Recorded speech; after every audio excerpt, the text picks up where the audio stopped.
Michalina GRZESIAK is our next guest. Hello. Hi. How are you doing? I'm very good, thank you. You came all the way from Łódź. As always. As Warsaw. always. Yes. Commuting between Łódź and Warsaw. I had a different plan for you, but now that we talked off cameras, I have to ask, what's the story behind the husband-to-be? Because it's related to English, so It's the only reason why I said yes to this interview in English. And I'm not the reason that you the reason that I'd probably be okay with my English was the fact that I was supposed to be wife of a British man many years ago. And this is probably the first time he'll understand the whole interview from my social media since we broke up. Oh, hi. Hi. What was his name? Nick. Hi, Nick. Yes. I'm glad you're watching us. So I had a ring. I supposed to live in So you were UK. engaged? I was, yes. Okay. But then suddenly the plan changed and my husband appeared in my life and everything changed. That's a long story, very, very long story. And but we still have, You're in touch. Yes, we are in touch. We're talking. He has a family now, Okay, two good. beautiful kids. Good. And we're talking. It was 12, 13 years ago. So. Yeah. You are a form of representation, I think, to many women and also for me. Even though I feel like your content might not be suited for me, but I was watching it and I felt something, this authenticity. And I feel like for many women out there, they can also relate to it. There is depth in your content, right? We can see a lot of funny things, a lot of humor, but I can read between the lines and I know that there is some educational value in it as well. That is the reason basically why I invited you, because I feel like your story is inspiring and it deserves to be heard. But let's start with your daily content, right? Because this is where we have to start, I think. It's fun. It's bold. It's full of personality. Has it always been like this, that you had this natural sense of humor? Or has it evolved and social media pushed you to be like this? Honestly, I believe that I always been like this. I've always been a funny one at school. And the second thing is that I always was in the middle of the group of boys. And the sense of humor of boys is totally different than when you are a girl and you're 15. So I believe that the fact that I was part of the boy group created me this way. It had the influence on your personality. Yes, and this is why I'm going through life with this knowledge. How to not care where you don't have to. Where you don't have to conform to some... Yes. And one of the boys from this group is my husband right now. Really? Yeah. That's the story that I didn't read into. I know. They know. They know. Okay. Yes. When we met, we were 12, 13. Really? Yes. We were in primary school together. You were friends and then you met your husband-to-be and then you decided... Oh, that's a longer story and more complicated. We were friends from the very beginning. So and that was the chemistry between friends, not between girl and boy. From my perspective, not from his. Because he always wanted me to be his girlfriend and the wife in the future. And That's so cute, isn't it? Well, no, for who? Because he was fighting for me for 12 years. We counted this, yes. And it was like a friend zone. He was friend zoned by me for the whole time. He got married. He got a kid before me. Life writes different stories and not everything is so easy as you want it to be. And then we met when I was, breaking up with my ex-boyfriend, Nick. Hi. Hi, Nick. Again. And he was on the crossroads with his marriage and his life. And that was the time we met again after 2 or 3 years of break in our friendship. But everything started in a primary school. Insane. Yes. A story to write a book. What is Michalina like off camera? Is she the same person we can see on social media? She's the same. I would say. I am the same. And this is easier to be in a social media when you don't have to lie, when you don't have to put a different light to say something. Mask and a light and, write something on the paper so you always know what you want to say. You always have a control on everything. And this is, I'm too lazy for that. Yeah. I'm too lazy for that. This is me. I'm like this. Sometimes I'm more, I'm shouting a lot. I'm very expressive. And my husband knows that. But I'm not lying, ever. There's no place for lying. No. Here. Yeah, no space for that. Ta kobieta ma poczucie humoru i ogromny dystans do siebie, które są w stanie wyprowadzić ją z najcięższej sytuacji. This is a comment I've read on one of the reviews of your book, I believe. It relates to you. And I like that. I like that because it really shows that the person you are really, I mean, it's a random person who wrote it, but I do see some connections, right? That humor and the way you are, it helps you throughout your life. So the question I have for you is, how do you think it helps in life to be positive, to have this humor?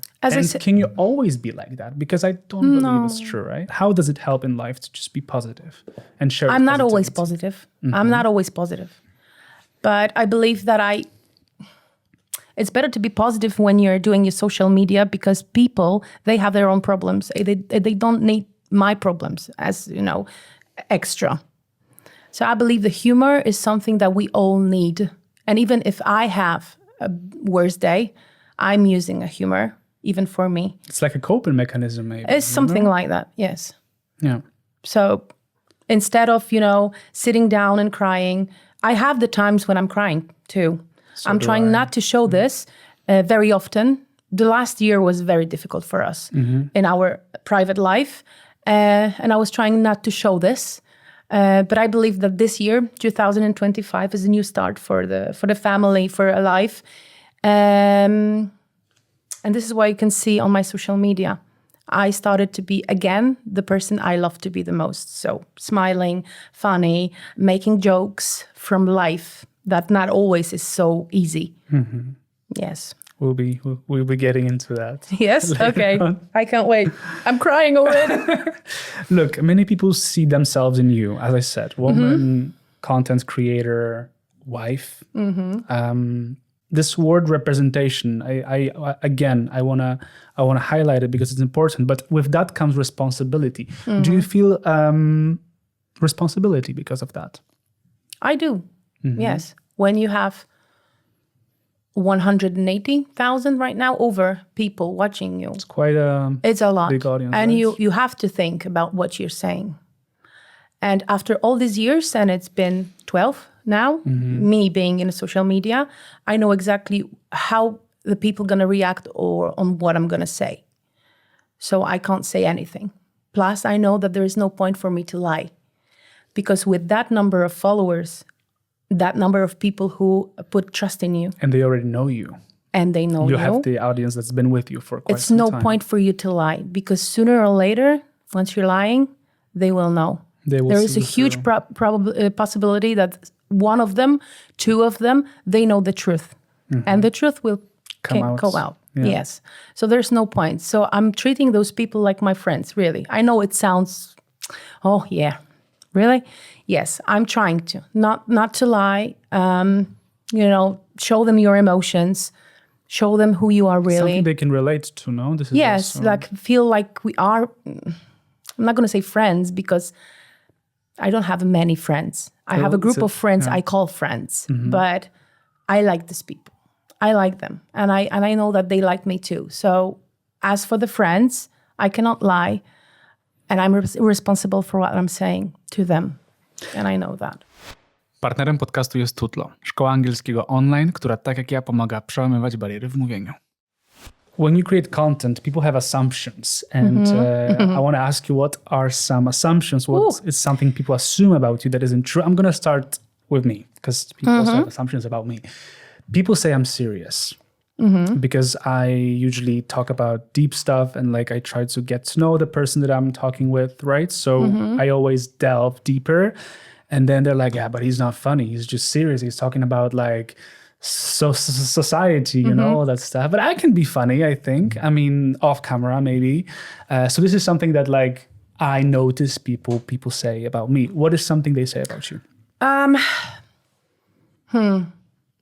I'm going to start with the moment when people coming to me to say hi, to high five with me on the streets. because they believe that I'm so open as I am on social media, and probably I will react the same. Hey, yes, let's do this and stuff like that. I like to do this because I know that this is very important for people. I'm doing the same, for example, with Armin van Buuren. I'm going to meet next month. I'm going to do the same, you know, but I'm not that person. The assumption is I'm going to be like, yay. But after 10, 12 years, I'm still like, why people you want to touch me? I'm nobody important. This is in my head. I know I should work on it, but I'm trying not to, you know, I'm trying not to be in this situation where I have to be for them as a celebrity. I don't like this feeling, you know, to be on the stage, let's say. And it sort of creates this hierarchy, no? Like, I don't like it. For me, I'm one of you. And when someone is, you know, going to me and asking for a picture, the question in my head is why? Why would you do that? Who am I? You know, I'm just one of you, no? Yes, exactly. So this is one thing. I'm gonna say this is a thing from the positive things, but there are also assumptions from the negative things. What are those? That I have problems in my marriage. For example, because we are changing a house, because we sold the old house and we bought the new house, which is smaller, which is not so new, because we want to sell cars, because we don't want to be part of the life we had for the past few years. So I've read on the internet that I probably have problems with my husband, that he probably cheating on me. And this is why we're buying a smaller house, because he's moving out. Wow, really? And also that we are bankrupts. Oh, really? Yeah, we are not. We just want to have a smaller house, really. Yeah. So different assumptions. Yeah, you just need to go, you know, you just need to go through the internet and you're going to be mind blown. Yeah. Let's move on and talk about motherhood and growing up. I think those themes will be important here in our conversation today, because you dedicate a lot of your free time to motherhoods. And I feel like family is your driving force. It's what keeps you going. Was it a conscious decision to also show parts of your private life and family? It wasn't planned. It wasn't planned. It was just natural. No, it wasn't planned. My first blog text, because I always wanted to call myself a writer. My first text I wrote my first text when I was pregnant with my daughter 13 years ago. And I posted it because a friend from work asked me, how is it? How is pregnancy going? You tell me. And I never liked the pregnancy as the women do. You know, I was thankful that I have a life in me that I always wanted, but I felt big. I felt tired all the time. So I wrote the text about the pregnancy in how you feel. My perspective. And it came out to be the funniest text about the pregnancy ever. What was it about? It was about the being big. It was about the how I really look, how I'm supposed to look, you know, in the media, how the people, women in pregnant, how they're looking and how I look. I don't look like them. I'm not that cool. I'm not that sexy mama. I feel like a whale, you know? So it was funny. It wasn't funny for me. Yeah. It was funny for people. They could relate to it probably also. And one of the websites put it on the main web and it just blew up. So it wasn't planned that I'm going to show my family and I'm going to be part of this world. I'm going to be influencer. I'm going to be creator. No, never. It was just natural. I mean, it happened. It just happened. Yeah. It just happened. And then I decided to go with it. What is the biggest misconception about being a parent that we can see on social media? On social media? Because I feel like, as you said, and we'll be delving into that, we have this perfect vision, right, of a parent. Now it's changing. Maybe not now. Now it's changing. But when I started... Yeah, it was a different story, right? Misconception. I think the colors on the wall, parenthood is not beige. It's not white, light, and clean. So when I see the accounts, you know, showing the motherhood in this kind of colors, I was like, really? Yeah. Show me a real life, yeah? What else? Well, as I said, 10 years ago, I started the new way of showing the whole thing. That we have problems, that we are not sleeping, that this is very difficult and hard time for us as a parents, but as a couple as well.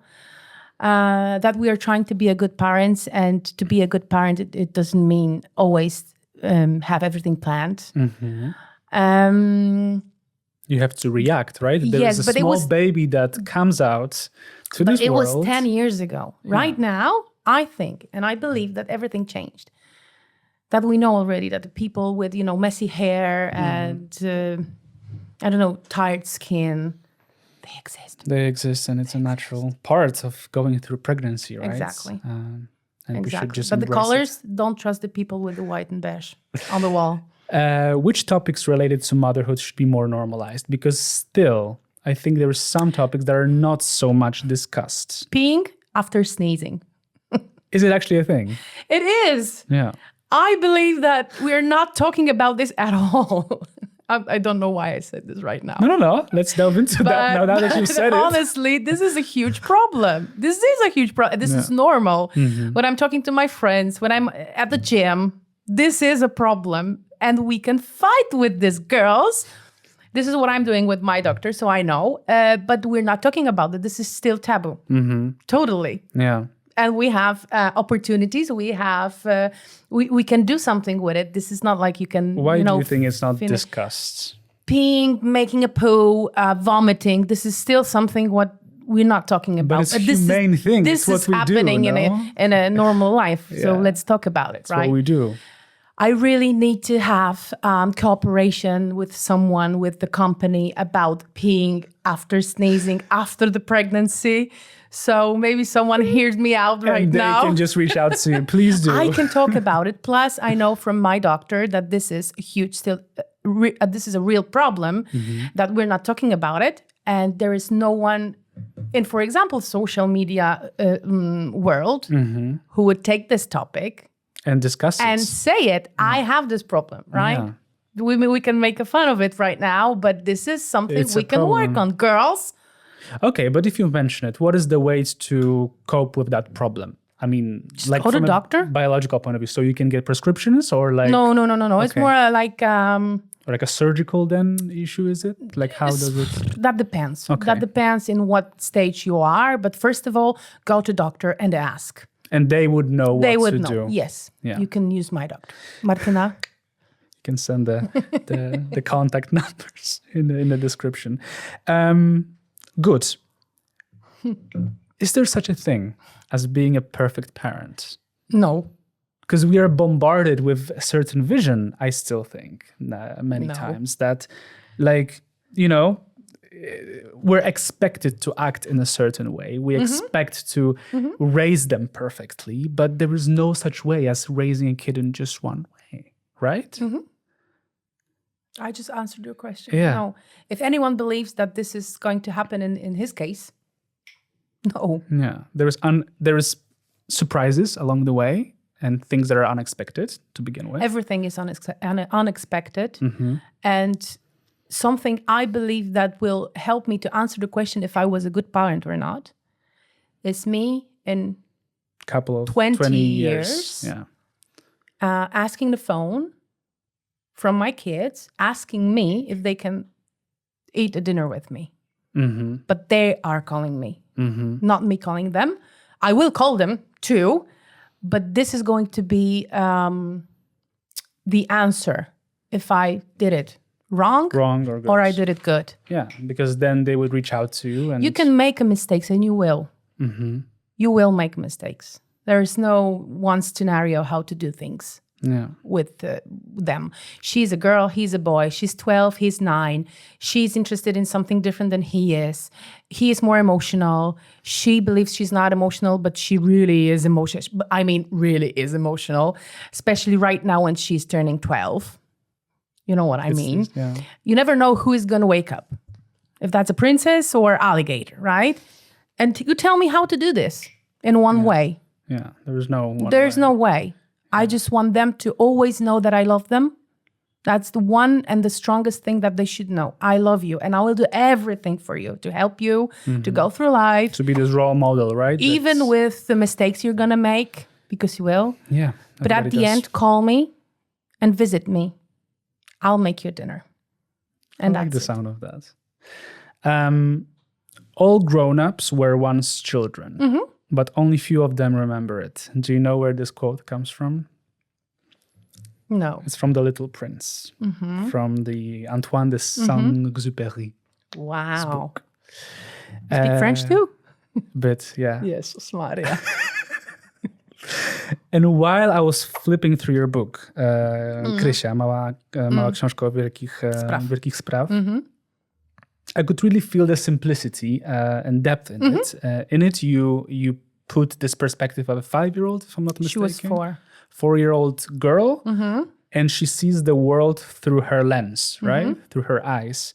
And you say that a happy adult is the one that never stops being a kid. That's what I can get from the excerpt from fragments that I wrote. How did you manage, because again, you're the author of this book, how did you manage to put that perspective, right? Because it's an issue. Many adults forget about this carefree, right? Beztroskie, acting, and they just become adults. So how did you manage to capture it? And do you think it's important? I mean, this is a rhetorical question, obviously. It is, right? It is. But maybe for some people it isn't. So let's delve into how that. I captured, I just watched my kids. So they were the inspiration for I just that. watched my kids going through life when they were 4. She was 4, he was a year and a half. And everything what she was talking to me was a simple for her, simple for the level of the words she was, having that time. But in my head, it was simple on different level of, humanity, right? Many times I had this face like, oh, Jesus Christ, this is so easy. Really, I need to put it down. So I collected all the things, all the quotes she shared, and I just gave it to the world. That living is very important when you are 4. Yeah. Something is fucked up between 4 and 40, and the way after 40 to your death. And I want to know what. Yeah. And if you're going to read my book, just think about this part from 4 to 40, because maybe you can do something different to be still free, loving, caring, and not caring about the things that are not important. Exactly as a 4-year-old, not destroyed by society, not destroyed by fucked up parents, unfortunately. But it's also something we cannot control in a way, right? When you're a kid and when you have this background. That depends where you're growing up, in what house, what kind of house. But I want people from this book to know that there is always a chance on the kid to raise him or let him to be raised by his own in a clear and a happy environment. And it's not a tutorial. Like you don't give like tips. This is what you should do. This is what you shouldn't do. I never wrote any It's more tutorials. of a storytelling, right? Yes. It's more of a storytelling where you say that there is this niezepsute, I think is the word you used. Unbroken, yes. I guess, carefree child. Why is it important to embrace this inner child also as you grow? Because I think that's also something that I can see in your adult life. Yeah, okay. Because I see a child in you in a way. I think the way your content is portrayed. So maybe there is this, like little Michalina, that pops up every now and then. Maybe because I believe that once I'm going to forget about this inner child, this is going to be my end. Like I'm going to be old, mentally, physically. You can be old physically, but you not necessarily need to be old mentally. And I don't want to be old mentally. Once I'm kid and I have this inner kid, I still feel like I'm 20 or 18 sometimes. That depends on the day. But let's say this is why I'm still trying to be this person. I have a beautiful group of friends. With many of them, I know them since school. and we have the same sense of humor and the same inner child. And this is probably why we're still together. You know, doing stupid things. Sometimes that stupid things that you're waking up next day and you're asking yourself, wow, I'm still alive. Wow, well done, Michalina, well done, right? Yeah. I don't want my kids to know what I'm doing when I'm with my adult friends. I will tell them one day. Like, for example, I don't know, weekends with my friends, with my girlfriends. I'm going abroad.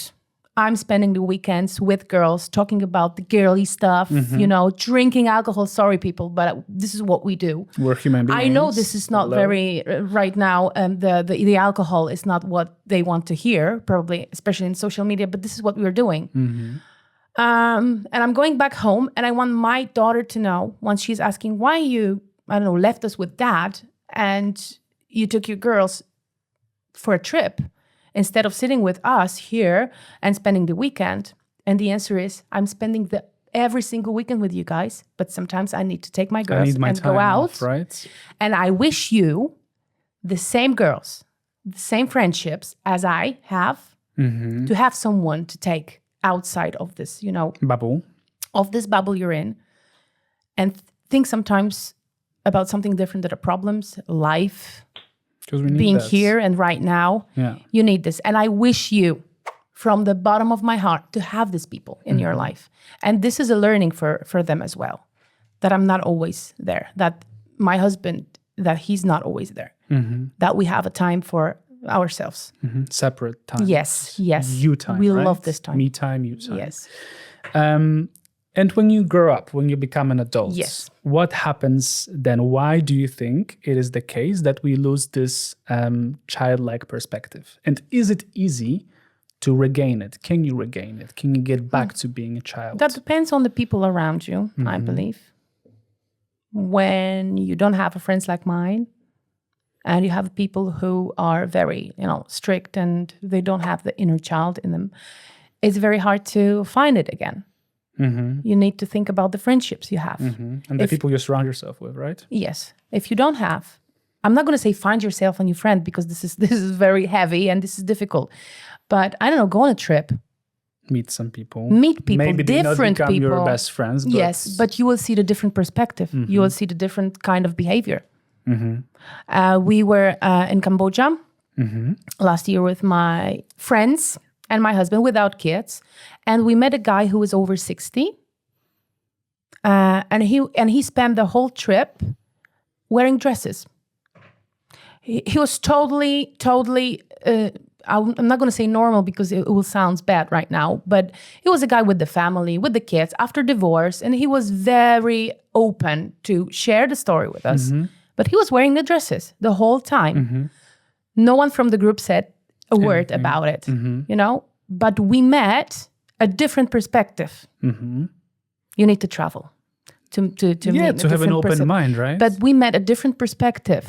And this is what I'm trying to say. If you don't have a friends like that, try to find yourself a hobby. I don't know, go somewhere, meet someone, even on your own. I know we're scared to do things on our own. I love doing things on my own. I would recommend it to everyone. Just do it. Yeah. Do it and see, because there is a world outside of your world. Yeah. Apart from this, from motherhood and from the books that you wrote, because there are two books, right? You also talk about relations and the ups and downs in your relationship with your husband. And you also talk openly about couple therapies. I think it's a topic that's not discussed much in social media. Like peeing after sneezing. Exactly. Why do you think it's the case? And why is it important to talk about these topics? Why this is the case? I don't know. We're afraid to admit that we have problems, that we're not perfect couples. I don't know why people doing this, that they are trying to, I don't know, see themselves or show themselves as a perfect thing. A perfect thing doesn't exist. In my perspective, I have a perfect marriage. And not because it's perfect. I have it perfect because we're talking. Because for both of us, going to the therapist and say what I want to say, and the fact that the other person is hearing, listening and understanding, and right? he is doing like, oh, I didn't know that. and I can do the same. Really? I didn't know that. This is loving. This is fighting for the relationship. This is fighting for the marriage. And not because this marriage is, going, I don't know, to end. No, just because I want to talk in the way I always wanted to talk, and I want to be heard, and the same on the other side. Is it something that surprised you the most, what you said now, that you're sometimes not aware what the other person is, right? Because you live, at the end of the day, you live in your own world sometimes, right? Mamy takie na oczach klapki. I don't know how to say that. Slippers, let's But that's the case. If you don't have that open conversation, you would not know. And it's also fine. And you know why you don't have an open conversation? Why? Because there is no a third person sitting that you are a little bit afraid to go, mad in front of. So someone is sitting here and listening both of like an sides. outsider, no? Yes. Yeah. And you're using a normal words and normal tone of voice. And you're trying to say what's making you sad, what's making you mad. And the other person, if loves you and wants the same for this relationship, is going to hear it out for the first time, probably in, months, years, I don't know. And the moment when he's saying, wow, really? The only thing I can say is sorry. I didn't know that it was so important for you. Yeah. And so on and so on. And same from my perspective. It's just, like every Saturday cleaning. We just need to clean this marriage from time to time. And it's only once a month. And I wish all the people to do the same, even when they don't have problems. Just go and talk. Yeah. Because there's a certain myth that relationships don't require any effort, that it's so easy, it comes naturally.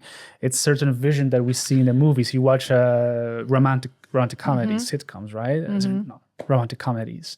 And it's so easy. It's just like... People think that perfect couples are those who are not fighting and those who are always, 5 centimeters above the clouds. But no. It's not the case, right? We are together for so long. As a couple, 13 years. As a friends, 25. I know him. My God, I know him. And he knows me too. And sometimes when I'm closing my eyes and I'm trying to imagine my world without this man, like something happened to him, or I don't know, he found somebody else or me, I feel really sad. And I know in my heart that this is someone I want to spend the whole life with. It's your person. So I need to do everything. I need to do everything to make it happen. And if this is one of the cases that I need to go through, I will do that. Plus, this is the effort, no? Yes. Yes. Plus, this is super cool, to be honest. To spend the hour with your bestie on talking. Sometimes you don't have a time even, in the morning to talk. There was a rush, you need to go to work, you need to take kids to school, and so on and so on. At the evening, you are tired, exhausted, you need to go to bed or do some stuff that you have to do at home. In there, I have the whole hour to talk about things. For money, but still. Discuss it, right? And yes. See other perspective. This is it. I think the perspective also fits here because before you said about this man that you went to Cambodia, right? He had a different perspective. Now we're talking different perspective about relationships, like romantic relationships. So this is it. Just understanding the other side. Just do it. The story. Just do it, people. And the best piece of advice that you got on a therapy that you could share. We don't have to go get personal, but it's more like... You mean from the therapist? Yeah, we don't have to get personal. Like you had I'm not really interested in that. You don't need to share that, but it's more like maybe changing the way of thinking and how to approach things so that people might... There's nothing you have to do. I don't remember exactly what she said. There's nothing you have to do. But you can do everything, something like that. Nic nie musisz, wszystko możesz. But it was on my therapy. So you don't have to, but you can do everything. What did she mean by that? Well, you're living with the thought that you have to do something. You have to be perfect mother. You have to be a perfect I don't know, a friend. You have to always pick up the phone when someone from your family is calling, because this is your family and you have to pick it up. You have to be on the Christmas day sitting with the uncle you hate. There's this obligation, right? Yes, you have to. You don't have to. You are adult and you can choose the life you want to live, but you can do everything. What does it mean? You can go to Cambodia and meet 60-year-old in dress and remember that for the rest of your life. You can also not go to Cambodia and spend the rest of your life at your home watching TV. It's your decision at the end of the day. Yes. So you don't have to do things, but you can do everything. I like the sound of that. And may this be a message for people watching us, because I think it deserves to have this space. I want to move on to the last bit of this interview, which is hatred in social media that we see. And I think when you're a content creator, you're naturally exposed to opinions. But there's difference between constructive opinions and hate speech. There is no such thing as a constructive opinion, in my opinion. No. Because why would you say? Why do you say that? Because not everybody has a privilege to tell me what should I change, what should I do, how should I speak, whom should I be. There are quite few people who can do that. Your and friends. This is my friend, this is my mother, this is my husband, this is my anonymous therapist, person, my right? doctor. There are people. Important in your life, but not important, anonymous. or the people that I gave a right to speak. But not someone I never met. Someone totally no one for me. So in my opinion, such a thing doesn't exist. If I want your opinion, I will ask you. If I'll say on my social media, what do you think about it? How do I look in this? Do you think I should go to the gym more often because I'm still fat? Or do you think I should, I don't know, divorce with my husband because we don't look good next to each other anymore? I asked. So you have a right to answer. I give you permission and I'm not asking. And that's the clue. I'm not asking. And the people giving me advices in such or different ways. Sometimes better, sometimes worse. Worse means hate. Better, they think that this is not hate, but it's still, in my opinion, in my heart, this is hate. Because I didn't ask them. Partnerem podcastu jest Tutlo, szkoła angielskiego online, która tak jak ja pomaga przełamywać bariery w mówieniu. I agree with what you're saying, but I also think that not everybody has this vision as you do, unfortunately, and people take things very seriously to their hearts and to their inner side. So perhaps we can finish this later earlier because I had a list of questions, but I think I just want to end it with giving people advice on what should they do. Because if you're a content creator, some of them are, and then they just take things seriously, as I said, what can they do not to react? Should they just not react? That's a hard question. Said than done, That's a hard question. Because if we're not going to react, this is a silent yes to hate. Do that. I'm not going to react. I'm going to keep it in my heart for a very long time, but I'm not going to react. I'm not like you. I'm not going to say what I think about you. No.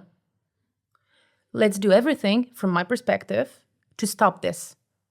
To, I don't know, to speak out loud that this is wrong, that this shouldn't happen, that you are a dick, not me. That's the first thing. And whenever people telling me, leave it. You shouldn't, you shouldn't take this so personally. Try to read about yourself, a bunch of lies, and try not to take it personally. It's not going to happen ever.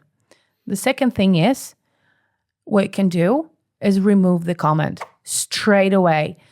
Not even think about, I don't know, this person has a right to be here because this is share space, this is internet. We all have a right to say things. I'm not saying things. I'm a part of this, community, and I'm not saying these things. But it doesn't mean I don't have these things in my head. It's another thing. I don't like you. I don't like you. I don't like what you're doing. This is shit.